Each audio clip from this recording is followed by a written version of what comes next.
Bab 266 Hati-hati. Wah! Fang Yu terjatuh di atas sebuah batu besar di luar gua, menghancurkannya hingga berkeping-keping sebelum dia bisa menenangkan diri.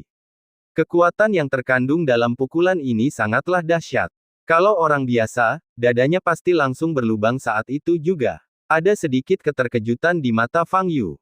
Ia tidak menyangka kalau kerangka ini, yang sudah lewat entah berapa tahun, bukan saja mampu berdiri dan meninjunya, tapi kekuatan pukulannya begitu dahsyat.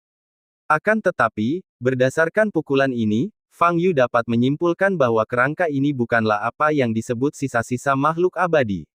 Paling-paling hanya sisa-sisa seorang pendeta di tahap penyeberangan kesengsaraan. Fang Yu berjalan keluar dari cekungan batu besar dan masuk ke dalam gua lagi. Pada saat ini, kerangka itu kembali normal dan bersandar pada dinding batu.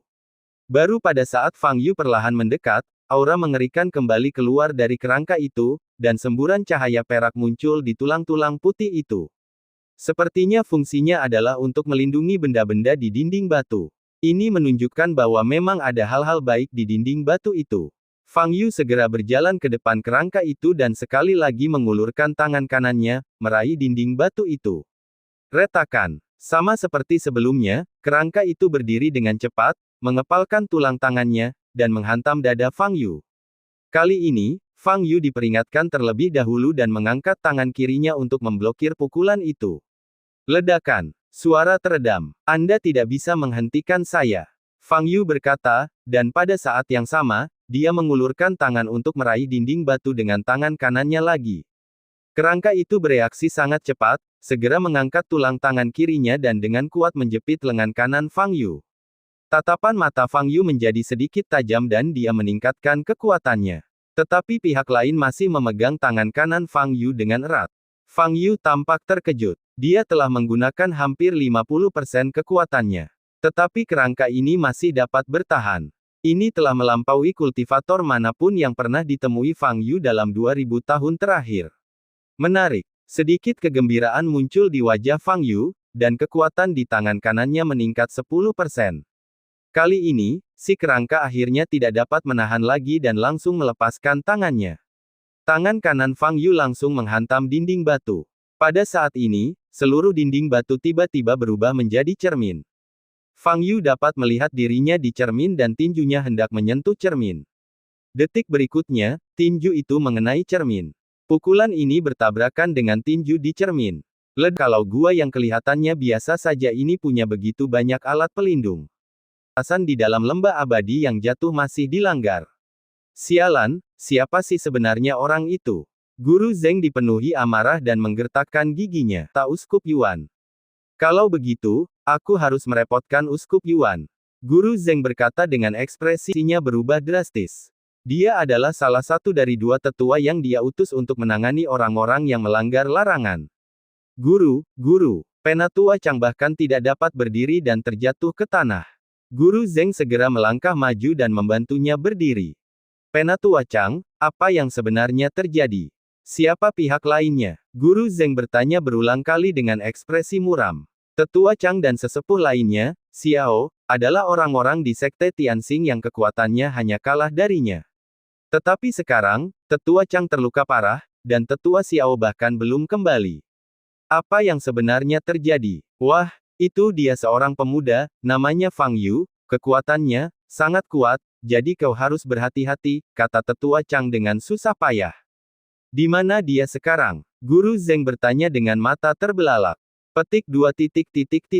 Dia berlari ke depan di pegunungan, seolah-olah dia ingin mencapai bagian terdalam dari lembah abadi yang runtuh. Setelah mengatakan ini, Penatua Chang tidak dapat bertahan lagi dan pingsan. Bagian terdalam dari lembah abadi yang jatuh. Mustahil. Jantung pemimpin Sekte Zeng berdebar kencang dan dia menoleh untuk melihat prasasti batu di belakangnya. Pada saat itu, prasasti batu itu memancarkan cahaya yang kuat. Menurut akal sehat, bahkan jika seseorang melanggar larangan tersebut, cahaya dari prasasti batu ini tidak akan begitu kuat. Alasan dibalik reaksi keras tersebut adalah pihak lain tidak hanya melanggar larangan, tetapi bahkan mungkin, telah memasuki area terlarang. Mungkinkah dia sudah sampai di tempat itu? Wajah Guru Zeng berubah drastis. Dia menoleh ke arah Uskup Yuan dan berkata, "Uskup, saya harus pergi ke sana sendiri. Saya serahkan ini kepada Anda terlebih dahulu." Ekspresi Uskup Yuan juga sangat serius. Masalah penting yang mereka laksanakan hari ini tidak boleh ada kesalahan sedikit pun. Jika tidak, ini akan membawa bencana. Tuan Zeng, karena situasinya sudah di luar dugaan kita, saya harus mempercepat pengorbanan darah, kalau tidak, akan terjadi lebih banyak masalah dari yang diperkirakan. Uskup Yuan berkata dengan suara yang dalam. Guru Zeng mengangguk tanda setuju. Pada saat ini, dia tidak lagi peduli dengan harta langka apapun. Lakukan saja sesukamu. Pemimpin Sekte Zeng berkata dengan tatapan dingin, singkatnya, tidak seorang pun boleh dibiarkan meninggalkan lembah abadi yang jatuh hidup-hidup. Cakram pencari Yin masih menunjuk ke depan, tetapi jalan di depan adalah jalan buntu. Tim Sekte Yinsa mencapai bagian terdalam lembah abadi yang runtuh, dan melihat pegunungan di depan mereka, dan mereka tidak bisa lagi bergerak maju. Namun, piring pencari Yin di tangan wanita itu masih menunjuk ke depan.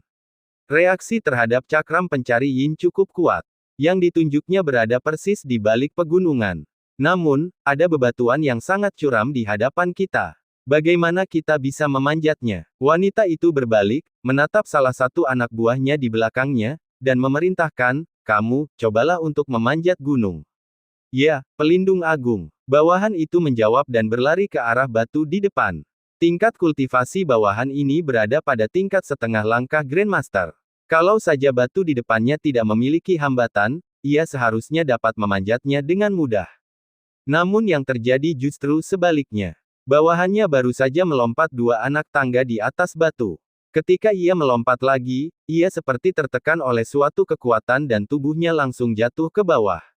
Ledakan. Pria itu terjatuh ke tanah di hadapan wanita itu dan butuh beberapa saat untuk pulih. Pelindung agung, ada batasan di gunung ini. Bawahan itu bangkit dan berkata kepada wanita itu. Wanita itu mengangkat kepalanya dan menatap bebatuan curam di depannya dengan tatapan dingin. Sekarang kita telah tiba di sini dan mengetahui sisa-sisa peninggalan makhluk abadi yang legendaris, kemungkinan besar mereka berada di balik pegunungan. Tidak mungkin aku menyerah. Wanita itu berbalik dan menatap sekitar selusin pria di belakangnya. Ambil semua keterampilanmu dan berikan padaku. Aku akan melintasi pegunungan ini sendirian, kata wanita itu. Dimengerti, pelindung agung. Semua bawahan Sekte Yinsa menjawab pada saat yang sama. Lalu, wanita itu berdiri di sana sambil menangkupkan kedua tangannya. Bawahan di depannya semua duduk bermeditasi dan melantunkan mantra. Setelah beberapa saat, gumpalan udara hitam naik dari tubuh pria-pria tersebut dan menyerbu ke arah tubuh wanita itu. Gelombang udara gelap mulai berkumpul di sekitar tubuh wanita itu. Pada saat yang sama, aura kultivasi wanita itu terus meningkat. Di lembah abadi yang runtuh, Su Lengyun berjalan keluar hutan bersama sekelompok murid. Ada mata air yang jernih di hadapanku. Saat itu sudah pukul 2 siang dan matahari bersinar cerah.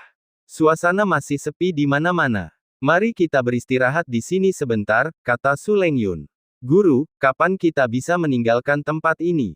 Memikirkan mayat aneh yang ditemuinya sebelumnya, Liu Lianxia merasa tidak nyaman di sekujur tubuhnya. Saat Kakak Yu kembali, dia akan memberi tahu kita cara meninggalkan tempat ini. Su Lengyun berkata dengan tenang. Karena lingkungan sekitar begitu damai, semua orang merasa jauh lebih santai. Banyak murid perempuan berjalan ke sumber air jernih itu dan mengambil air jernih itu untuk membasuh muka mereka. Sekelompok murid perempuan lainnya berkumpul di sekitar Su Lengyun, berceloteh dan bergosip. Tuan, siapa sebenarnya saudara Yu yang Anda bicarakan? Dia tampak lebih muda dari Anda, jadi mengapa Anda memanggilnya saudara? Mungkinkah dia teman bermain masa kecil guru? Aku rasa dia adalah kekasih masa kecil guru. Bab 267 Tahap Nafas Jiwa yang Baru Lahir. Menghadapi keraguan para murid, Su Lengyun tidak menjawab, tetapi hanya tersenyum lembut. Apa hubungan antara dia dan Fang Yu? Kerabat, teman. Dia sendiri juga tidak tahu. Satu-satunya hal yang pasti adalah bahwa meskipun dia mengatakan kebenaran, para pengikutnya tidak akan mempercayainya. Bagaimanapun, kata keabadian terlalu misterius bagi orang awam. Sekelompok murid perempuan berdiskusi dengan antusias, tetapi Su Lengyun tidak menanggapi. Hei, tolong jangan ganggu guru. Liu Lianxia melangkah maju dan berkata dengan keras. Lianxia, apakah kamu tahu cerita di baliknya? Ceritakan kepada kami dengan cepat. Beberapa murid perempuan mengelilingi Liu Lianxia lagi. Tidak ada rahasia. Hubungan antara guru dan Fang Yu sangat murni. Ini sama sekali berbeda dari apa yang kamu pikirkan. Kata Liu Lianxia, akan lebih baik kalau dia tidak mengatakan ini. Begitu dia mengatakannya, kelompok murid perempuan itu menjadi semakin bersemangat. Sangat murni. Itu tidak murni. Saat sekelompok murid ini terus bertanya, wajah Su Lengyun sedikit berubah. Dia merasakan kehadiran sekelompok prajurit yang mendekat. Dia segera berdiri dan berbalik melihat hutan di belakangnya. Sekelompok orang berjalan keluar dari hutan, dipimpin oleh seorang pria berjanggut mengenakan jubah hijau. Fraksi Goshok, Pang Tao. Itu mereka. Rasa dingin menjalar di wajah cantik Su Lengyun. Kepala Istana Su, kita bertemu lagi. Ini benar-benar takdir. Pang Tao menatap wajah Su Lengyun yang tanpa cacat dengan pandangan berbinar. Sekelompok murid dari Sekte Changying yang berdiri di belakang Pang Tao juga menatap lurus ke arah murid perempuan dari Istana Frost. Liu Lianxia, khususnya, menarik perhatian sebagian besar murid.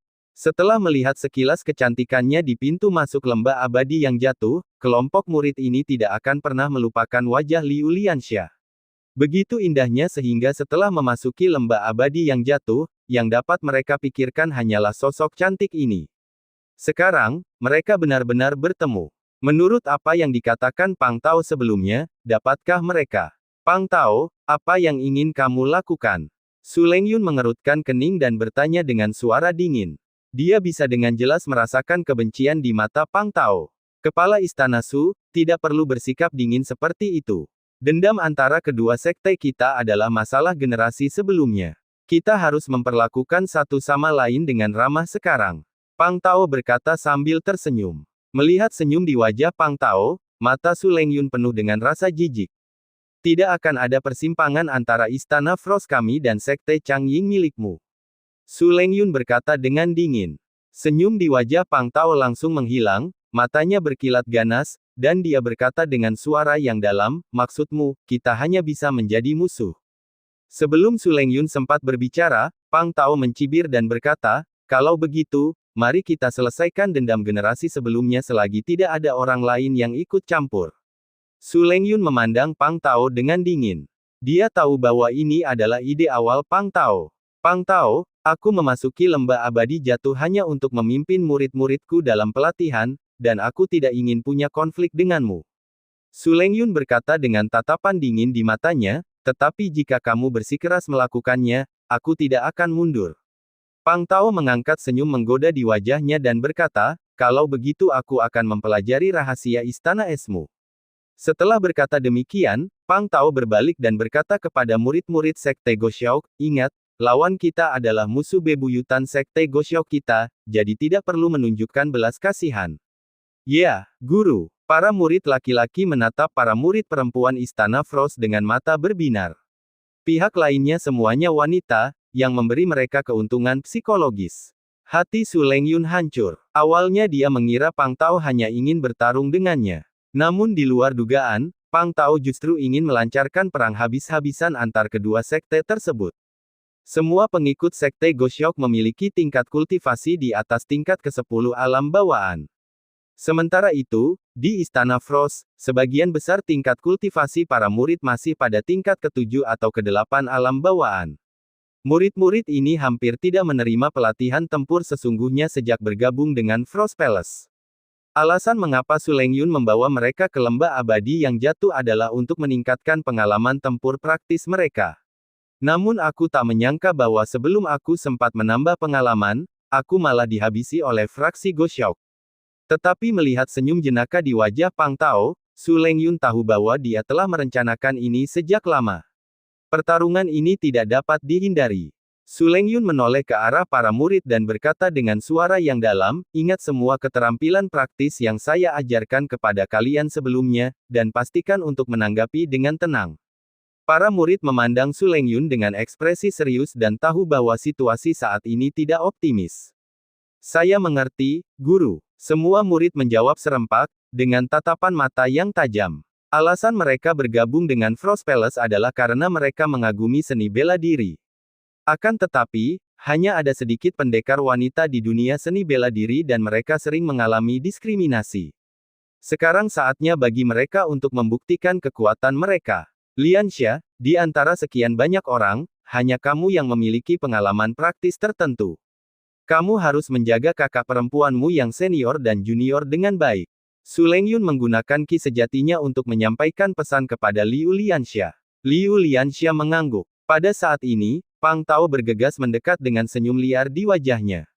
Su Lengyun segera pergi menemuinya. Sekte Goshok dianggap sebagai sekte tingkat menengah hingga tinggi di Huaibei dan cukup kuat. Sebagai pemimpin sekte Changying, Pang Tao adalah seorang prajurit kuat di tingkat kehormatan bela diri. Tidak akan mudah bagi Su Lengyun untuk mengalahkannya. Pang Tao segera mendekati Su Lengyun dan menamparnya dengan telapak tangannya. Tatapan mata Su Lengyun dingin dan dia mendorong tangannya yang seperti batu giok ke depan. Ledakan. Dengan ledakan keras, kedua belah pihak resmi mulai bertarung. Para pengikut sekte Changying dan Istana Frost juga mulai bertarung. Dor, dor, dor. Suara keras terdengar di gua luar lembah abadi yang jatuh, bahkan tanah pun bergetar. Fang Yu sedang bertarung dengan kerangka itu. Setelah beberapa kali gagal memecahkan dinding batu seperti cermin, Fang Yu menyerah untuk sementara waktu. Dia harus terlebih dahulu menghancurkan kerangka yang mengganggunya, lalu perlahan-lahan mempelajari dinding batu itu. Namun, kemampuan kerangka itu untuk menahan pukulan jauh melampaui imajinasi Fang Yu. Fang Yu memukulnya 3 atau 5 kali berturut-turut, tetapi tulang-tulangnya yang tampaknya rapuh tidak menunjukkan tanda-tanda patah. Kalau ada orang luar yang hadir pada saat ini, mereka pasti sangat terkejut hingga tidak bisa berkata apa-apa. Sebuah kerangka benar-benar sedang bertarung dengan seseorang dalam pertarungan jarak dekat. Terlebih lagi, kecepatan gerakan mereka dan kekuatan setiap serangan mereka jauh melampaui prajurit biasa. Semakin dia bertarung dengan kerangka ini, semakin bersemangat pula Fang Yu. Sudah lama sekali saya tidak bertemu dengan lawan yang mampu melawannya dalam pertarungan jarak dekat dan bertahan lebih dari puluhan ronde. Meskipun pihak lain hanya kerangka, Fang Yu sangat menikmati proses pertarungan sehingga dia tidak bersedia menggunakan kekuatannya bahkan 10% lagi, karena takut kerangkanya akan hancur total. Mari kita bermain lebih lama lagi. Sudah lama sekali aku tidak memiliki rekan tanding yang sekuat dia. Selama pertarungan, Fang Yu bahkan menggunakan beberapa set teknik tinju yang sudah lama tidak digunakannya. Meskipun kerangka itu tidak dapat melawan, Fang Yu menahan kekuatannya dan kerangka itu baik-baik saja setelah beberapa pukulan. Tentu saja, ini juga relatif terhadap kuatnya tulang rangka. Jika dia adalah prajurit biasa, dia pasti sudah terjatuh ke tanah dan mati setelah terkena pukulan beruntun Fang Yu. Tepat ketika Fang Yu bertarung sengit dengan kerangka itu, Fang Yu tiba-tiba merasakan aura yang sangat kuat muncul dari pegunungan di belakangnya. Aura seorang kultivator pada tahap Naschen Soul. Fang Yu tertegun dan memalingkan kepala. Tepat saat dia sedang teralihkan, wajah Fang Yu terkena pukulan kerangka itu. Ledakan. Fang Yu terbang mundur lagi. Menggunakan ki sejatinya, Fang Yu cepat-cepat menenangkan tubuhnya dan berbalik menatap ke langit. Sosok yang diselimuti gelombang udara hitam jatuh dari langit. Ketika sosok itu jatuh ke tanah, Fang Yu dapat melihat dengan jelas bahwa orang ini adalah wanita dari Sekte Yinsa yang pernah ditemuinya sebelumnya di pintu masuk lembah abadi jatuh. Wanita itu mendarat di tanah dan tercengang saat melihat Fang Yu di depannya.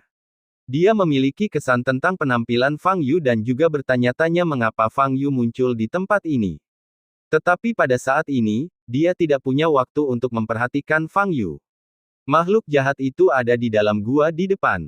Jika ini memang sisa-sisa makhluk abadi, dia bisa melepaskan jiwa ketua sekte. Biarkan sang guru melihat cahaya siang lagi. Wanita itu berjalan langsung ke dalam gua. Ada kerangka di dalamnya. Kau mungkin bukan tandingannya. Fang Yu mengingatkan sambil melihat punggung wanita itu. Mendengar kata kerangka, wanita itu terdiam. Benar-benar ada kerangka di dalam gua itu. Tampaknya legenda itu benar. Sisa-sisa makhluk abadi benar-benar ada. Memikirkan hal ini, wanita itu berjalan lebih cepat. Adapun apa yang dikatakan Fang Yu, dia sama sekali tidak memasukkannya ke dalam hati. Bukan lawan. Konyol. Baru saja dia menyerap kekuatan ke-13 bawahannya. Hal ini memungkinkannya, yang awalnya hanya pada tingkat martial honor, untuk sementara menguasai kekuatan tingkat martial Sein. Sekarang dia yakin bahwa dia bisa bertarung melawan lawan di level manapun. Bab 268, kalah dalam satu pukulan. Fang Yu memperhatikan wanita itu berjalan memasuki gua dengan mata sedikit menyipit. Aura kultivasi yang terpancar dari wanita ini memang berada pada tahap jiwa baru lahir. Tetapi aura ini tidak stabil dan sangat berfluktuasi. Jelas itu bukan kekuatannya sendiri. Sekte Yinsa. Fang Yu tidak khawatir wanita itu akan mengambil barang-barang di dinding batu setelah masuk. Karena dia tahu bahwa wanita itu bukan tandingan kerangka itu. Bahkan dia harus berusaha keras berurusan dengan kerangka itu, apalagi orang lain. Ledakan. Tak lama kemudian, terdengar suara teredam dari dalam gua. Sesosok tubuh terbang mundur, itu adalah wanita itu. Jejak darah mengalir dari sudut mulut wanita itu, jelas dia telah berhasil disergap oleh kerangka itu. Sudah kubilang, kau tidak sebanding dengannya.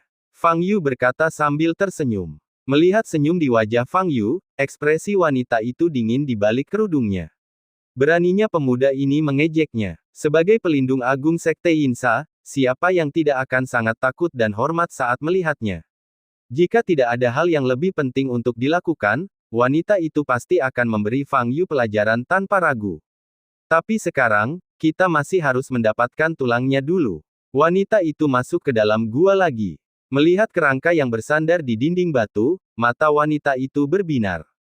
Kelainan kerangka ini semakin menegaskan keunikannya. Inilah sisa-sisa keabadian. Itu adalah wadah terbaik untuk jiwa Master Sekte. Namun sebelum itu, kerangka itu harus ditekan sepenuhnya, jika tidak, jiwa pemimpin sekte tidak akan bisa masuk. Aura wanita itu meledak dan dia menyerang dengan ganas. Di luar gua, Fang Yu hendak memasuki gua ketika lingkaran cahaya muncul di tanah di depannya. Aduh, terjadi lagi. Fang Yu menyipitkan matanya sedikit dan berdiri di tempatnya. Seberkas cahaya muncul di celah itu. Setelah itu, Master Zeng dari Sekte Tianxing muncul di depan Fang Yu. Melihat Fang Yu di depannya, wajah Master Sekte Zeng tampak muram, dan dia berkata dengan suara yang dalam, "Kaulah yang melukai Tetua Chang dan Tetua Xiao dengan parah, kan? Apakah kau berbicara tentang dua orang di gunung sebelumnya?" "Benar, aku mengalahkan mereka." Fang Yu menjawab dengan tenang. Melihat ekspresi Fang Yu yang acuh tak acuh, pemimpin Sekte Zeng menjadi semakin marah. Tetapi dia teringat peringatan Penatua Chang sebelum dia koma. Pastikan untuk berhati-hati dengan anak ini. Aura kultivasi Fang Yu di depannya hanya pada alam bawaan, tetapi dia dapat dengan mudah melukai dua tetua alam Grandmaster. Jelaslah bahwa kekuatannya jauh melampaui aura kultivasi yang ditunjukkannya. Ini adalah area terlarang Sekte Tianxing kami. Mengapa kau menerobos masuk? Kami, Sekte Tianxing, membuka lembah abadi jatuh untukmu demi memberi manfaat bagi sebagian besar murid dan menyediakan tempat pelatihan yang sangat baik bagi mereka. Namun, kau melanggar aturan dan bahkan melukai para tetua Sekte Tianxingku, kata Master Zeng dengan suara dingin. Melihat orang tua ini masih berbicara omong kosong dengan sikap sok suci, Fang Yu menunjukkan senyum sinis di wajahnya dan berkata, "Mereka telah bergabung dengan Sekte Wushen dan ingin membunuh siapa saja yang memasuki lembah abadi yang jatuh. Jika ini tersebar, Sekte Tianxingmu. Diam. Omong kosong apa yang kau bicarakan?" Wajah Guru Zeng berubah drastis dan dia menyela Fang Yu. Melihat kepanikannya, senyum Fang Yu melebar dan dia berkata, "Kamu benar-benar berani. 3000 tahun yang lalu, sekte jahat yang paling terkenal, Sekte Pembantaian, tidak berani melakukan hal seperti itu. Kamu. Wajah pemimpin Sekte Zeng berubah menjadi biru dan ungu. Selain dia, hanya beberapa orang di Sekte Tianxing yang mengetahui tentang kerjasama dengan Sekte Wushen.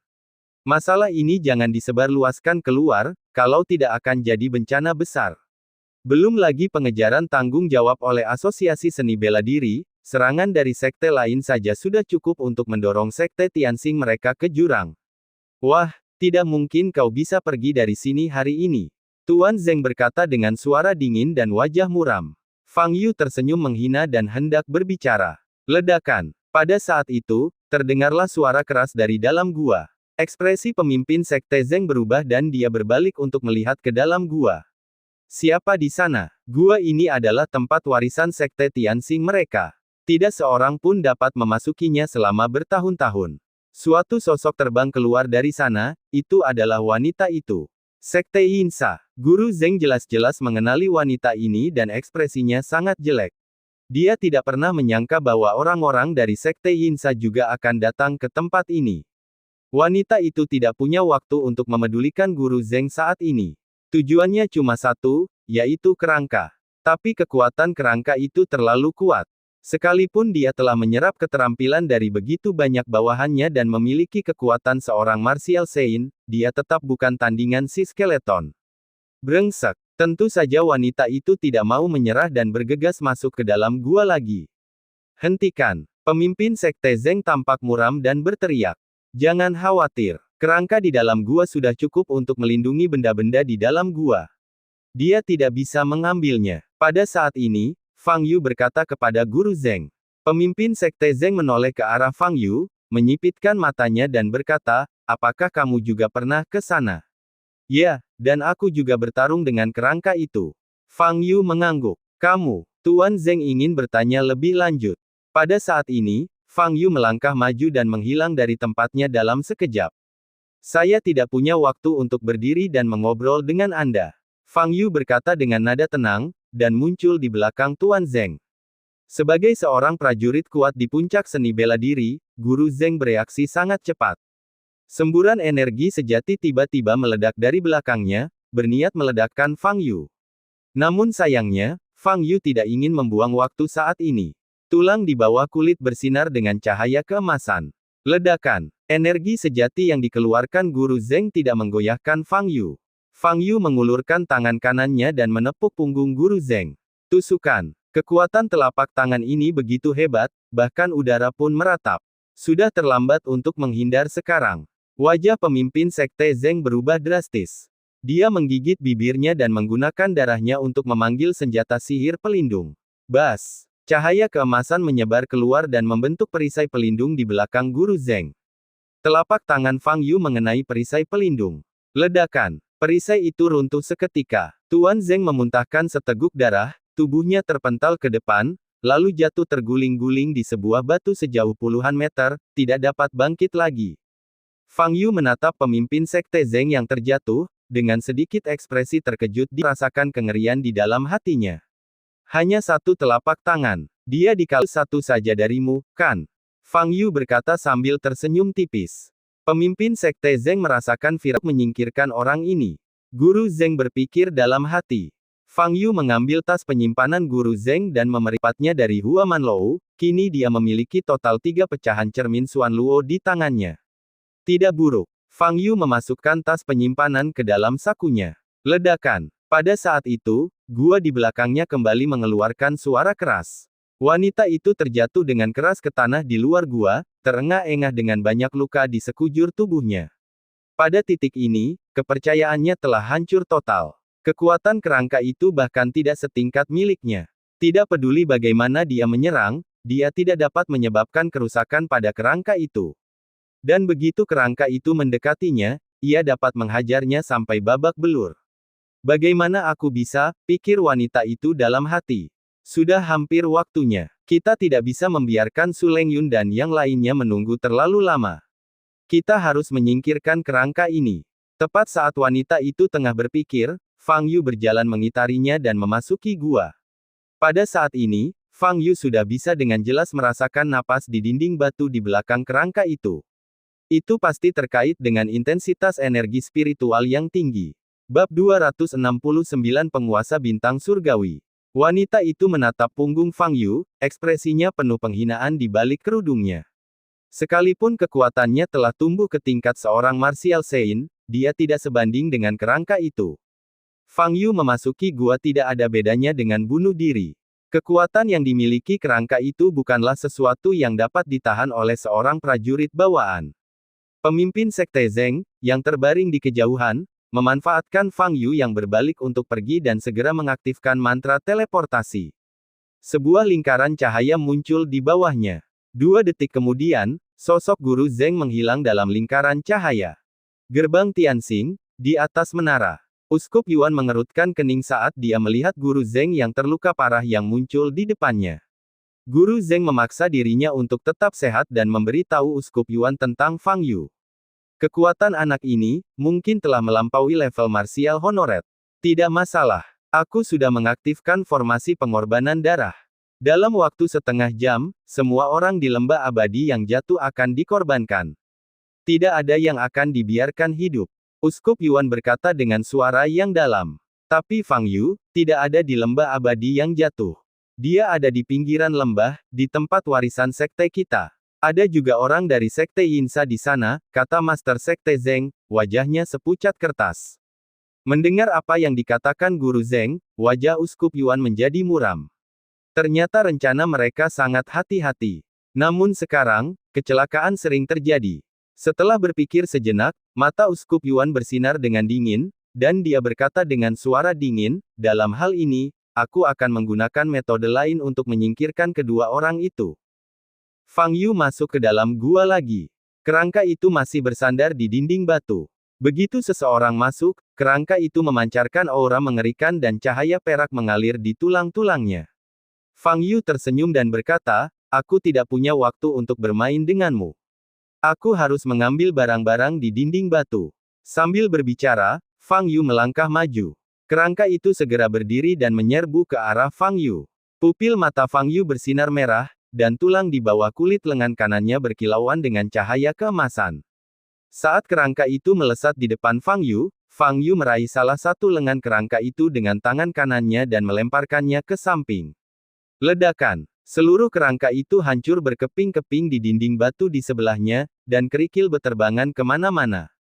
Fang Yu terus bergerak maju. Dinding batu berubah menjadi cermin lagi, memperlihatkan sosok Fang Yu. Fang Yu sangat yakin bahwa orang di cermin itu tidak mungkin dirinya yang sebenarnya, dan tidak mungkin memiliki kekuatan yang sama dengannya. Alasan mengapa dinding batu itu tidak dapat dihancurkan hanyalah karena kekuatan yang digunakan sebelumnya tidak cukup kuat. Tatapan mata Fang Yu tajam dan dia mengepalkan tangan kanannya. Bola energi sejati berwarna merah muda segera mengembun di tangan kanan yang bersinar dengan cahaya keemasan. Aura mengerikan terpancar dari tinju itu. Kamu bukan orang yang aku pilih, jadi kamu tidak dapat menyentuh warisan itu. Pada saat itu, terdengarlah suara berat di dalam gua. Suara ini mengandung keagungan tertinggi dan dapat menggetarkan hati manusia. Tetapi Fang Yu tetap tidak tergerak dan meninju dinding batu di depannya. Ledakan. Saat tinju itu menyentuh dinding batu, cermin itu langsung pecah dan lenyap. Tinju Fang Yu benar-benar menghancurkan seluruh dinding batu di depannya. Seluruh gua mulai berguncang hebat, puing-puing berjatuhan dan hampir runtuh.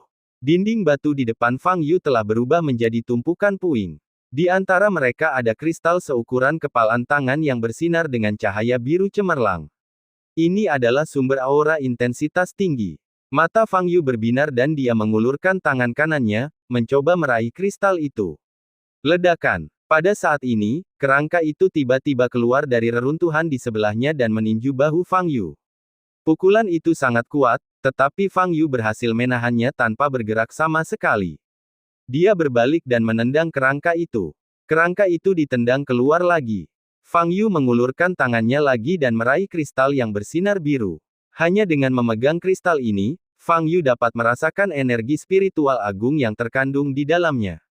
Kristal ini pastilah hasil kristalisasi dari kultivasi pemilik kerangka semasa hidupnya. Dia tahu waktunya hampir habis, jadi dia memadatkan kultivasi hidupnya menjadi kristal dan meninggalkannya untuk murid-muridnya yang berbakat di masa depan. Tetapi dia tidak pernah menyangka bahwa alih-alih menunggu murid yang cocok untuk mewarisi warisan, dia malah menunggu Fang Yu. Nak, segera turunkan warisanmu. Aku akan mengampuni nyawamu. Suara agung itu muncul lagi, dengan nada marah. Kamu tidak bisa melakukan apapun padaku. Fang Yu tersenyum tipis, berbalik dan berjalan keluar dari gua. Ledakan. Pada saat ini, kerangka itu keluar dari reruntuhan lagi dan menyerbu di depan Fang Yu. Fang Yu memasukkan kristal kultivasi ke dalam tas penyimpanan dan menatap kerangka di depannya dengan mata merah. Kalau begitu, aku akan bermain game serius denganmu. Fang Yu mengepalkan tangan kanannya dan meninju kerangka di depannya. Kecepatan pukulan ini 2 kali lebih cepat dibandingkan saat dia bertarung dengan kerangka sebelumnya. Kerangka itu tidak punya waktu untuk menghindar dan kepalanya terkena pukulan Fang Yu. Ledakan. Seluruh kerangkanya tenggelam beberapa inci ke dalam tanah. Kerangka itu meninju perut Fang Yu. Fang Yu bahkan tidak berusaha menghindar dan langsung menerima pukulan itu. Lalu dia mengangkat lututnya dan menendang dagu kerangka itu. Ledakan. Kerangka itu tertendang keluar dan menghantam dinding batu di belakang. Tetapi ia dengan cepat kembali dan menyerang Fang Yu lagi. Fang Yu tidak menunjukkan ekspresi apapun dan meninjunya. Situasinya sekarang benar-benar berbeda dari sebelumnya. Hanya beberapa menit yang lalu, kerangka itu masih mampu bertarung bola-balik dengan Fang Yu. Tetapi sekarang, kerangka itu bahkan tidak bisa menyentuh tubuh Fang Yu. Wah, siapakah kamu? Sebuah suara agung muncul, nadanya penuh keterkejutan. Fang Yu tidak menjawab pertanyaannya, tetapi bertanya, siapa namamu? Pihak lain terdiam beberapa saat, dan berkata dengan enggan, saya adalah Yang Mulia Tianxing. Saya telah mencapai puncak melampaui kesengsaraan dalam hidup saya, tetapi saya masih selangkah lagi untuk naik menjadi abadi. Yang Mulia Tianxing. Fang Yu tidak punya kesan apa-apa tentang nama ini. 3 atau 4 ribu tahun yang lalu, bumi penuh dengan energi spiritual, dan ada banyak orang berbakat di dunia kultivasi abadi, dan ada banyak orang kuat yang telah mencapai tahap kesengsaraan. Wah, siapakah kamu? Aku telah hidup selama lebih dari 2000 tahun dan belum pernah melihat orang sepertimu. Kata Yang Mulia Tianxing. Namaku Fang Yu. Fang Yu berkata dengan nada datar. Fang Yu. Yang Mulia Tianxing tampaknya memiliki kesan tertentu terhadap nama ini. Pada saat ini, kerangka itu melesat maju lagi. Fang Yu mengepalkan tangan kanannya dan memadatkan bola energi sejati berwarna merah muda di tinjunya. Saat kerangka itu muncul di depannya, Fang Yu melancarkan pukulan. Ledakan. Pukulan ini mengenai kerangka tepat di tulang dada. Seluruh kerangka itu hancur seperti bola meriam. Fang Yu. Fang Yu. Apakah kamu Fang Yu yang memusnahkan seluruh istana Ziyan? Yang Mulia Tianxing berseru dengan keras. Apakah kamu mengenalku? Fang Yu mengangkat alisnya dan bertanya. Pada saat ini, Yang Mulia Tianxing tidak dapat berbicara lagi. Nama Fang Yu langsung membuatnya terkesan. Setelah mengingatnya, dia tiba-tiba teringat bahwa lebih dari 2000 tahun yang lalu, ketika dia masih seorang kultivator di tahap transformasi dewa, sesuatu terjadi yang mengejutkan dunia kultivasi abadi.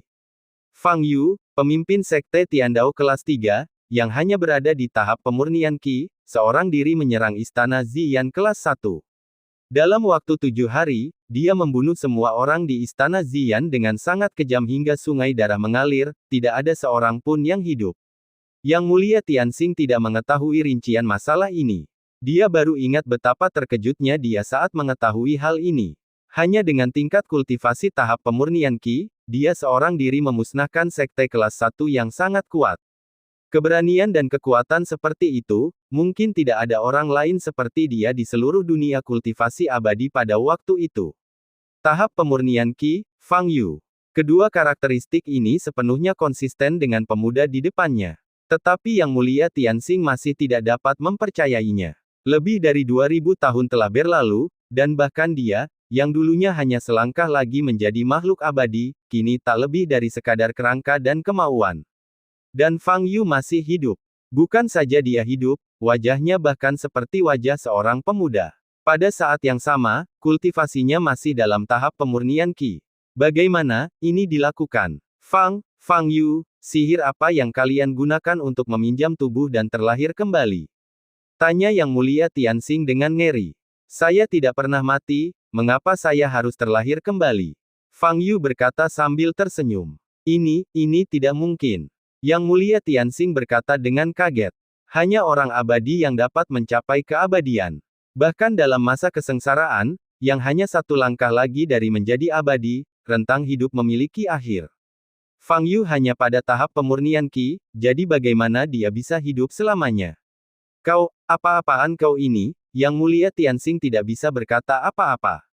Dia telah hidup selama lebih dari 2000 tahun, dan wilayah kekuasaannya telah mencapai tahap penyeberangan kesengsaraan, tetapi dia tidak pernah kehilangan ketenangannya seperti hari ini. Bab 270 Mengapa Kamu Abadi? Pada saat ini, tekad Yang Mulia Tianxing hampir habis. Tujuan awalnya meninggalkan surat wasiat ini adalah untuk menunggu munculnya pengganti yang cocok dan kemudian mewariskan keterampilan seumur hidupnya kepada penggantinya. Akan tetapi kini, tekadnya itu telah sepenuhnya dihabiskan untuk mengendalikan kerangka itu agar dapat bertarung melawan Fang Yu. Tidak akan lama lagi sebelum kekuatan kemauan itu hilang sepenuhnya. Yang Mulia Tianxing terdiam beberapa saat, lalu bertanya, Fang Yu, apakah kultivasimu benar-benar hanya pada tahap pemurnian Qi? Sayang, saya belum berhasil melewati tahap pembangunan fondasi. Fang Yu menghela nafas dan berkata. Yang Mulia Tianxing terdiam beberapa saat, lalu bertanya lagi, satu pertanyaan terakhir, Anda bukanlah makhluk abadi, mengapa Anda bisa hidup selamanya? Saya juga ingin tahu jawaban dari pertanyaan ini, kata Fang Yu. Yang Mulia Tianxing terdiam lagi. Sisa-sisa tekadnya yang terakhir menghilang ke udara. Mata Fang Yu sedikit menyipit.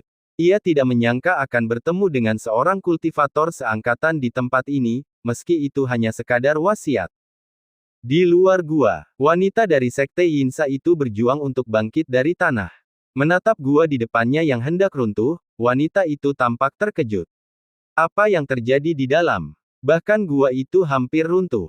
Wanita itu hanya peduli pada satu hal, yaitu kondisi kerangkanya. Setelah bertarung dengan kerangka itu, dia menjadi semakin bernafsu menginginkannya. Kekuatan tulang yang mengerikan seperti itu akan sangat hebat jika jiwa pemimpin sekte dapat mengambil alih dan kemudian menggunakan sihir untuk membangun kembali daging dan darah. Maka Tuhan akan pulih sepenuhnya dan bahkan melangkah lebih jauh. Pada saat itu, nama Sekte Yinsa akan dikenal di seluruh dunia. Tetapi kerangka itu jelas masih sadar. Mungkin itu adalah wasiat yang ditinggalkan oleh Yang Abadi, atau mungkin karena sihir. Tetapi apa daya, jika kerangka itu belum sepenuhnya ditaklukkan, jiwa pemimpin sekte itu tidak dapat memasuki tubuhnya. Apa yang harus saya lakukan? Menatap gua di depannya yang hampir menjadi reruntuhan, wanita itu perlahan melangkah mundur, sambil memikirkan solusi dalam benaknya. Dia begitu dekat dengan sisa-sisa keabadian, dia tidak akan pernah menyerah. Ledakan. Tepat saat wanita itu tengah berpikir, sebuah suara keras tiba-tiba meletus dari dalam gua di depannya yang telah runtuh menjadi tumpukan puing. Sesosok tubuh terbang ke arah wanita itu. Wajah wanita itu berubah dan dia segera minggir. Ledakan. Sosok itu menabrak batu di belakang. Wanita itu melihat posisi itu dan ekspresinya berubah. Apa yang menabrak batu itu sebenarnya adalah kerangka di dalam gua. Pada saat ini, kerangka itu tenggelam dalam reruntuhan, tanpa gerakan apapun. Sepertinya dia kehilangan kemampuan untuk bergerak. Ini, wanita itu berjalan menuju kerangka itu, matanya dipenuhi kegembiraan. Jika kerangka ini benar-benar berhenti bergerak, maka itu akan menjadi kesempatan sempurna baginya untuk membiarkan jiwa ketua sekte mengambil alih. Tak lama kemudian, wanita itu berjalan mendekati kerangka itu. Kerangka itu tenggelam ke dalam bebatuan, tidak bergerak, tidak lagi mengeluarkan napas, dan tulang-tulang yang sebelumnya bersinar dengan cahaya keperakan juga meredup sepenuhnya. Ada retakan kecil yang terlihat dengan mata telanjang di tulang dadanya. Siapa yang bisa mengalahkannya seperti ini? Mata wanita di balik kerudungnya dipenuhi dengan keterkejutan. Dia pernah bertarung melawan kerangka ini sebelumnya dan tahu betapa mengerikan kekuatannya. Tapi sekarang, kerangka ini telah dipukuli ke dalam kondisi yang mengerikan ini. Bahkan tulang dadanya pun retak. Apakah pria itu melakukannya? Memikirkan Fang Yu yang baru saja masuk ke gua di depannya, wanita itu terkejut. Namun, dia segera sadar. Sekarang adalah waktu terbaik. Lepaskan jiwa pemimpin sekte itu segera. Wanita itu mengeluarkan tanda kayu hitam dari tas penyimpanannya. Sambil menatap papan kayu di tangannya, wanita itu menggumamkan sesuatu lalu menghancurkan papan kayu itu. Gumpalan asap hitam keluar dari papan kayu dan melayang menuju kerangka di depan. Gumpalan asap hitam ini dengan cepat meresap ke dalam kerangka itu. Wanita itu menatap kerangka di depannya dan merasa sangat gugup. Menemukan tubuh yang cocok bagi jiwa pemimpin sekte untuk tinggal telah menjadi tugas utama sekte Yinsa mereka selama bertahun-tahun. Sekarang, tugas ini hampir selesai. Beberapa detik kemudian, tulang-tulang kerangka di depannya mulai bersinar keperakan lagi. Pada saat yang sama, gumpalan gas hitam dipancarkan. Nafas yang menyesakkan keluar dari kerangka itu. Wanita itu segera berlutut di tanah, bersujud dan berkata, "Bawahanmu Yan He, aku memberi hormat kepada Master Sekte." Retakan. Kerangka itu melepaskan diri dari batu yang dalam, berjalan maju dan berdiri di depan Yan He. Ia menatap ke arah Yan He, lalu kembali menatap tubuhnya sendiri. Ya, kerangka ini sangat bagus. Kerangka itu tidak membuka mulutnya, tetapi Yan He bisa mendengar suara yang dikenalnya. Itu suara pemimpin klan. Yan He begitu gembira hingga seluruh tubuhnya gemetar. Sayang sekali masih ada beberapa kekurangan, kata pemimpin Sekte Yinsa. Yan He mengangkat kepalanya dan mendapati pemimpin sekte sedang melihat retakan di tulang dadanya. Tuan, retakan ini. Ledakan. Tepat saat Yan He hendak berbicara, suara keras meledak di belakangnya. Sesosok muncul dari reruntuhan gua yang runtuh dan berdiri di belakang Yan He. Itu Fang Yu. Fang Yu memandang Yan He dan kerangka yang berdiri di depannya, matanya bergerak sedikit. Kehendak pendeta bintang surgawi telah lenyap sepenuhnya, dan kerangka itu pasti sudah tidak terkendali lagi. Tetapi kerangka itu masih berdiri dan memancarkan aura yang sama sekali berbeda dari sebelumnya. Jelaslah bahwa pemilik kerangka ini telah berubah. Ketika Yan He melihat Fang Yu, wajahnya sedikit berubah dan hatinya terguncang. Runtuhnya gua dan retakan yang muncul di dada kerangka itu, dua hal ini mungkin dilakukan oleh pemuda di depannya yang tingkat kultivasinya hanya bawaan. Lagi pula, dia satu-satunya yang pernah memasuki gua itu sebelumnya. Sekarang, dia keluar tanpa cedera. Siapa kamu? Yan He berdiri, menatap Fang Yu dan bertanya. Di lembah abadi yang runtuh. Semakin dalam Anda melangkah, semakin kecil jangkauan Anda. Tim dari banyak sekte bertemu satu sama lain. Dalam 10 menit terakhir, banyak tim dari berbagai sekte telah melihat orang mati secara tiba-tiba dan aneh. Secara bertahap, banyak tim sekte mulai memiliki peringatan di hati mereka. Di lembah abadi yang jatuh, selain situasi-situasi yang mungkin ditemui di dalam lembah, ada bahaya-bahaya lainnya. Ada kekuatan yang membunuh orang. Di suatu tempat di dataran yang dalam di lembah abadi yang jatuh, ketiga tim sekte bertemu. Para pemimpin tiga sekte, dua guru besar bela diri dan seorang guru besar sedang berbicara satu sama lain. Tuan Liu, apakah Anda juga melihat segerombolan mayat di jalan tadi? Saya juga bertemu mereka, dan saya bertemu mereka tidak lama setelah memasuki lembah. Pembicaranya adalah sesepuh agung sekte Tongsuan, Takeda, yang berada di tingkat master. Saya juga menemukan sekelompok mayat seperti ini. Kematian mereka semua sangat aneh, kata Shen Tianhe, kepala sekte Cunyang yang berada di tingkat kehormatan bela diri dan berdiri di dekatnya. Ya, kematian orang-orang itu terlalu aneh. Liu Mo, pemimpin sekte Po Feng dan seorang ahli bela diri, berkata dengan ekspresi serius. Mereka yang meninggal semuanya adalah anggota tim pelatihan dari berbagai sekte. Tidak ada yang tahu penyebab pasti kematian mereka. Takeda berkata dengan wajah pucat. Ini adalah wilayah Tianxingmen. Kita harus mencari seseorang dari Tianxingmen untuk bertanya dengan jelas. Shen Tianhe berkata dengan suara yang dalam. Saya setuju. Kita tidak bisa menyelami lebih dalam lagi. Terlalu berbahaya, kata Liu Mo. Mereka bertiga sedang berbicara. Tepat pada saat ini, angin sepoi-sepoi yang sejuk bertiup. Takeda yang hendak berbicara, tiba-tiba mengubah ekspresinya, matanya melebar dan bola matanya melotot. Sebelum Liu Mo dan Shen Tianhe sempat bereaksi, Takeda jatuh ke tanah, tak bergerak. Penatua Wu, ada apa denganmu? Wajah Liu Mo sedikit berubah. Namun Takeda tidak menanggapi. Pah!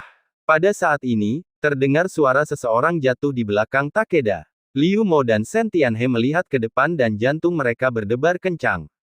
Semua murid Takeda jatuh ke tanah. Wajah Shen Tianhe menjadi pucat.